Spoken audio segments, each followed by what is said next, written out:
hello?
Hello, my name is Rob Sears, CEO of Sword and Spirit.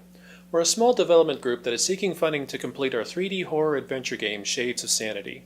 For this project, we want to create the heart of an old-school point-and-click adventure game while using modern engine technology that can immerse the player in a 3D environment.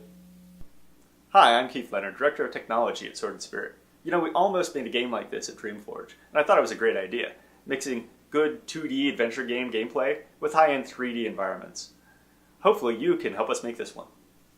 I was a programmer at Dreamforge from 1997 to 2001. I worked on such titles as Sanitarium and an unreleased 3D Myst sequel.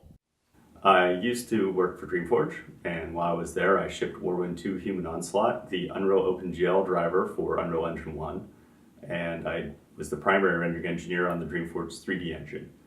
After Dreamforge, I went on to do some mobile work, and then I was the rendering and performance lead for a couple theme park rides, like Disney's Toy Story Midway Mania and SeaWorld's Race for the Beach. Shades of Sanity is about a schizophrenic patient named Joseph Springer who moves back in with his ex-wife, only to find the house deserted and plagued with visions of oppression, isolation, and murder. As Joe, you try to sort out the truth while everything else seems to persecute you. Joe's troubles began when he was performing at Symphony Hall. Suddenly the piano keys became teeth, and each note sang out a dissonant chord. He stood up and tried to apologize, but everything he said came out as gibberish. People looked at him like he was a wild animal, ready to attack at any moment. 1 year later, and drugs and therapy weren't working. He decides to pack it all away and go back to the one person who's always supported him, his wife Kim. But Joe's doctor thinks his delusions may cause him to randomly break into someone's house and possibly hurt someone. And Joe wonders if he's right. The game plays from a first-person perspective. It has a simple inventory system, a highly interactive environment, and flavor text for nearly every object. Converse with characters in person, on the phone, or listen to them inside your own head. So far on this project, we've focused mainly on the technology, writing our own custom 3D engine. We needed some pretty high-end features, and some features no other engine has implemented yet, to make this game what we think it needs to be. Yeah, the engine's in good shape, but I think we're going to need some art help to get the look and feel we're after. I know somebody at work who could help us. Cool.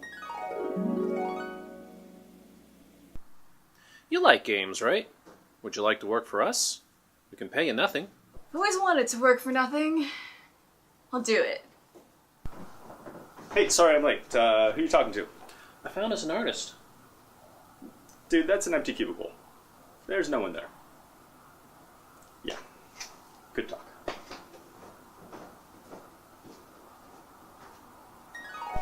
We're gonna have to pay people.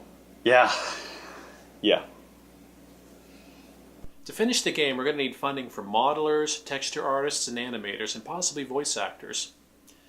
Depending on your level of support, we offer digital copies of the game, t-shirts, a 3D print of our Stalker model, and a chance to give feedback and input for when the game is in beta phase. Our Kickstarter goal is the minimum required we need to finish the game. but the more funding we get, the more areas, puzzles, and story we can add. It's been more than 10 years since I was a programmer on Sanitarium, but people are still talking about that game. We want to create something that's just as enjoyable, emotional, and memorable.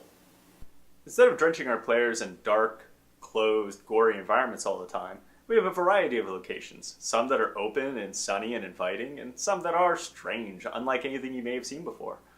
This creates a more interesting atmosphere throughout the gameplay.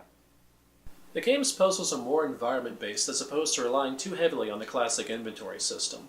We are adding a variety of challenges, including physics and figuring out the supernatural logic of a given room. Some puzzles have multiple solutions. We have 2 different difficulty settings, one for puzzles and one for action.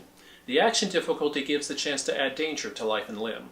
This feature can also be turned completely off to make this a pure adventure game, where you can walk away to get a cup of coffee without fear of being murdered. So thank you for watching our Kickstarter video. And remember, the more you help us out, the better the game will be.